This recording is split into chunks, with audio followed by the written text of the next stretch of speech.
नमस्कार। हमारे साथ आज है केंद्रीय मंत्री अनुराग सिंह ठाकुर। इन्होंने अभी दिल्ली कैंपेन में बहुत एक जम के हिस्सा लिया है। अभी he was a star campaigner before controversy में फंस गए कि एक भाषण या एक स्लोगन जो दिया इन्होंने कि जिसका इनफैक्ट रिप्लाई तो लोगों ने किया बट कंट्रोवर्सी में ये फंस गए। तो इन सब चीज़ों पे कैंपेन में दिल्ली में कैसे रही और कैसे बात हुई, इस बारे में हम इनसे बात करेंगे। अनुराग जी, पहले बताइए कि इलेक्शन कैंपेन बीजेपी की कैसी रही दिल्ली में? मुझे लगता है बहुत अच्छी, क्योंकि दिल्ली वाले टूटी सड़कें, बदहाल अस्पताल, गंदा पीने का पानी, झूठे वादे, झूठे दावे, यही है केजरीवाल के विकास की कहानी। इनके झूठी बातों से दुखी आ चुके हैं। शाहीन बाग में जैसे धरना प्रदर्शन चल रहा है, लोगों को दिक्कत आ रही है, देश विरोधी ताकतों की ये साथ दे रहे हैं। इनका असली चेहरा जनता के सामने आ गया कि अन्ना के साथ तिरंगा पकड़कर जो खड़ा था वो तिरंगे के टुकड़े करने वालों के साथ जाकर खड़ा हो गया। लोगों ने केजरीवाल जी और आम आदमी पार्टी के नेताओं का असली चेहरा देख लिया है। असली चेहरा यही है कि देश विरोधी ताकतों के साथ खड़े हैं और केवल एक लिमिटेड काम कर पा रहे हैं। लिमिटेड ऐसे कि मौलाना को तनख्वाह देते हैं लेकिन बाकी किसी को पूछते नहीं। बाकी मतलब अगर गुरुद्वारे का ग्रंथी हो, चर्च का पादरी हो, मंदिर का पुजारी या पंडित हो, इनको तो कोई पैसा नहीं मिला, लेकिन मौलवी को 19,000 रुपया महीना दिया है। ये किसी मीडिया में चर्चा का विषय क्यों नहीं है? क्या ये एक तरफा काम नहीं है? क्या ये तुष्टीकरण की राजनीति नहीं है? क्या शाहीन बाग में बैठे लोग जो हिंदू, सिख, बौद्ध, जैन, ईसाई, पारसी को नागरिकता देने का विरोध करते हैं और केजरीवाल जी और इनकी टीम उनको बिरयानी खिलाती है, उनका समर्थन करती है, कहती है कि हमारे दिल के करीब और हमारा दिल शाहीन बाग के साथ है, तो ये अजय जी अपने आप दिखता है कि केजरीवाल जी मौलवी को भी पैसा देते हैं, शाहीन बाग में बुर्का पहनने वालों को बिरयानी भी खिलाते हैं और भारत के टुकड़े करने वालों के साथ जाकर जेएनयू में भी खड़े हो जाते हैं। इनका असली चेहरा देश ने देखा है और दिल्ली अब इनको जान चुकी है कि बड़े बड़े वायदे करने वाले अब इनकी हालत ये हो गई कि दिल्ली की सड़कें टूटी पड़ी हैं, गरीब की हालत दयनीय है। फैक्ट्री वालों से बड़ी बड़ी बातें करके आज उनको 17 रुपये यूनिट देना पड़ रहा है। दिल्ली के व्यापारी को 17 रुपये यूनिट चार्ज करते हैं। पूरे देश में शायद ही कहीं पर ये बिजली का दाम होगा जहां सोलर पावर 2.25 रुपये यूनिट मिलती है, वहां पर 17 रुपये दिल्ली वालों को देने पड़ते। दिल्ली वालों को जानना है।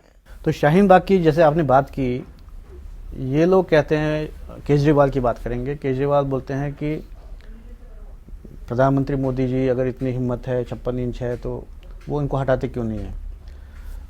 तो क्या ये आप जैसे बोल रहे हैं कि वो उनको सपोर्ट कर रहे हैं, तो क्या ये पॉलिटिकल स्लग फेस्ट है? शाहीन बाग एक सिंबल है पॉलिटिकल स्लग फेस्ट का। देखिए, शाहीन बाग में लोग आकर क्यों बैठे, क्या है उनकी? वो कहते हैं हिंदू और सिखों को नागरिकता मत दो जो पाकिस्तान, अफगानिस्तान, बांग्लादेश से आए। मैं आपसे पूछता हूं अजय जी, जो हिंदू सिख पंडित नेहरू, महात्मा गांधी के कहने पर पाकिस्तान में रह गए थे इस विश्वास पर कि उनको बराबरी का अधिकार मिलेगा माइनॉरिटीज को, जैसे हिंदुस्तान ने माइनॉरिटीज को बराबरी का अधिकार दिया, तो वहां पर उनके साथ क्या हुआ? हिंदुस्तान वालों ने तो सभी अल्पसंख्यकों को, चाहे मुसलमान हो, चाहे सिख हो, बौद्ध, जैन, ईसाई, पारसी हो, सबको एक समान अधिकार दिए। हिंदुस्तान में मुसलमानों की जनसंख्या 4 करोड़ से बढ़कर 20 करोड़ के लगभग हो गई। मस्जिदें जहाँ चाहा वहाँ बनानी शुरू की, गुरुद्वारे जहाँ चाहे बनाए, किसी ने कोई रोक नहीं लगाई।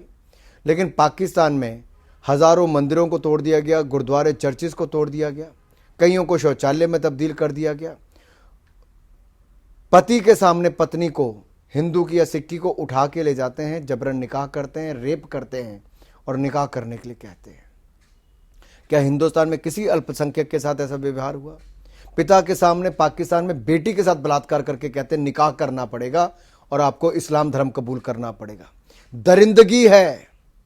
उस दरिंदगी भरे वातावरण में से निकलकर अगर हिंदू, सिख और बाकी अल्पसंख्यक वहां के वापस हिंदुस्तान आए, अपने देश आए, तो क्या उनको नागरिकता का हक नहीं? अगर महात्मा गांधी ने कहा था तो उसको पूरा नरेंद्र मोदी जी ने किया है। CAA सिटीजनशिप अमेंडमेंट एक्ट लाकर।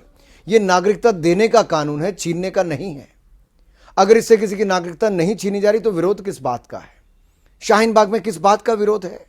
तो जैसे आपने कहा कि ये नागरिकता देने की बात है, ये एक्ट है, छीनने की नहीं है, तो इसमें कहीं ना कहीं बीजेपी क्या क्लियरली मतलब समझा नहीं पाई लोगों को, या जान के मिसकम्युनिकेशन फैलाया जा रहा है, मिस इन्फॉर्मेशन फैलाई जा रही है? क्या लगता है आपको? देखिए, जब भय, भ्रम, अफवाहें फैलाने का काम स्वयं दिल्ली के मुख्यमंत्री कर रहे हो और उनके उप मुख्यमंत्री कहें कि मेरा दिल तो शाहीन बाग के साथ है, उनके नेता वहां पर जाकर असम को भारत से अलग करने के नारे देने वालों के साथ खड़े होते हैं, वही मंच साझा भारत के टुकड़े करने वाले करते हैं जो दिल्ली का मुख्यमंत्री और इसके नेता वहां पर जाकर करते हैं। तो आप कल्पना कीजिए दिल्ली को किस आग में झोंकने जा रहे हैं। जो आजादी से पहले ऐसा ही प्रयास और प्रयोग उस समय हुआ था कि भारत को धर्म के नाम पर कैसे तोड़ा जाए, बांटा जाए, उसमें सफल उस समय वो ताकतें हुई जो भारत को धर्म के नाम पर अलग करना चाहते थे। आज कहीं ना कहीं वही बीज दिल्ली में, देश की राजधानी में बोया जा रहा है कि धर्म के नाम पर आग लगाई जाए, जो बिल्कुल गलत है। आखिरकार ये लोग वोट बैंक की राजनीति में इतना गिर क्यों गए?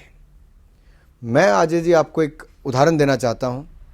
मोदी जी ने उज्ज्वला योजना लाए, 8 करोड़ रसोई गैस के सिलेंडर दिए। क्या पूछा हमने कौन मुसलमान है कौन हिंदू है? हमने हर गांव को बिजली दी, क्या पूछा कहां पर मुस्लिम रहते हैं कहां हिंदू हैं? हमने हर घर को बिजली दी, ये नहीं पूछा कौन मुसलमान कौन हिंदू कौन सिख है। हमने जितनी भी योजनाएं लाए, आयुष्मान भारत 5 लाख रुपए का इलाज मुफ्त में है, किसी को नहीं पूछा कौन किस धर्म से, सबको दिया।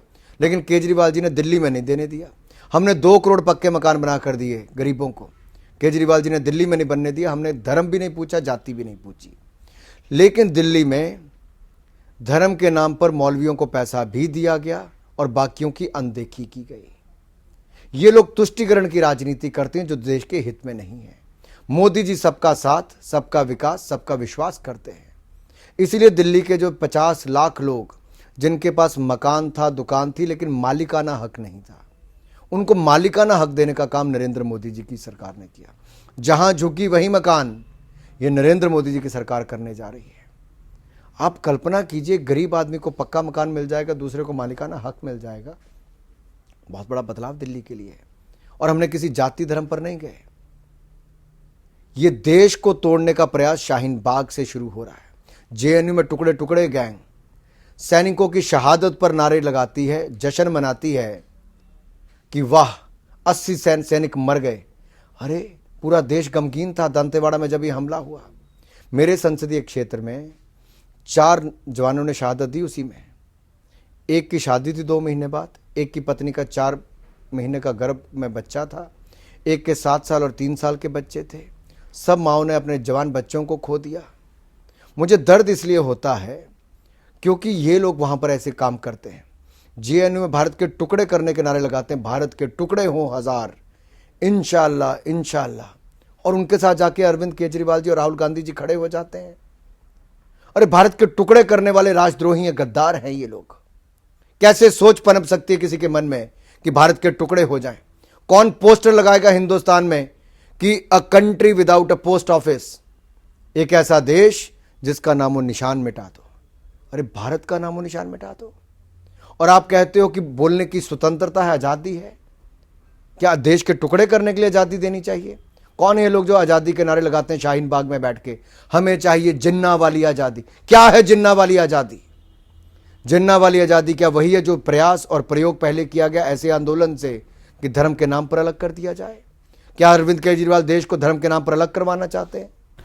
अभी उसी में कंट्रोवर्सी में आ जाता हूँ। जिस आपने उस दिन बोला जो था कि देश के गद्दारों को जो लोगों ने बोला था गोली मारो, उसमें आपको एक कंट्रोवर्सी में फंस गए। इलेक्शन कमीशन ने भी नोटिस लिया, कंप्लेंट हुई थी, फिर आपको कैंपेन से हटा दिया। तो उस पर आपको क्या स्पष्टीकरण, क्या मैं एक बात बड़ी स्पष्ट कर दूं। मेरे परदादा फौजी थे, मेरे दादा फौजी थे, मैं स्वयं 4थी बार का सांसद हूं, कमीशन्ड ऑफिसर टेरिटोरियल आर्मी में हूं। और मुझ जैसे केवल सैनिकों ही नहीं, सभी राष्ट्रभक्तों को लगता है कि राष्ट्र को तोड़ने का अधिकार किसी को नहीं दिया। और ये जो राष्ट्रद्रोह करने वाले हैं, गद्दार हैं, जो भारत के टुकड़े करने का सपना लेते हैं, उनके खिलाफ राजद्रोह के मुकदमे भी चलने चाहिए, उनके खिलाफ कड़ी से कड़ी कार्रवाई भी होनी चाहिए। उनकी जगह जहां पर है और जो सलूक उनके साथ करना चाहिए। और वो जनता की, देश की और दिल्ली की जनता का मूड कहता है कि दिल्ली की जनता गद्दारों के बारे में क्या सोचती है और लोकतंत्र में गद्दारों के साथ क्या हो। मैंने तो कहा देश के गद्दारों को अब जनता के मन में किस तरह की भावना पैदा हुई, कितने दुखी होंगे वो शाहीन बाग और टुकड़े टुकड़े गैंग वाले लोगों से कि भारत के टुकड़े करने वाले कैसे दिल्ली में पनप सकते हैं। ये गुस्सा केजरीवाल जी के खिलाफ निकलेगा इस चुनाव में, आप देख लीजिएगा। तो आप पे इल्ज़ाम है कि आपने लोगों को उकसाया, उसके बाद जो गोलियां चली तो आपने उकसाया, गोली मारो, तो आपको अरे अपोलोजेटिक उसके बाद? बिल्कुल भी नहीं, बिल्कुल भी नहीं।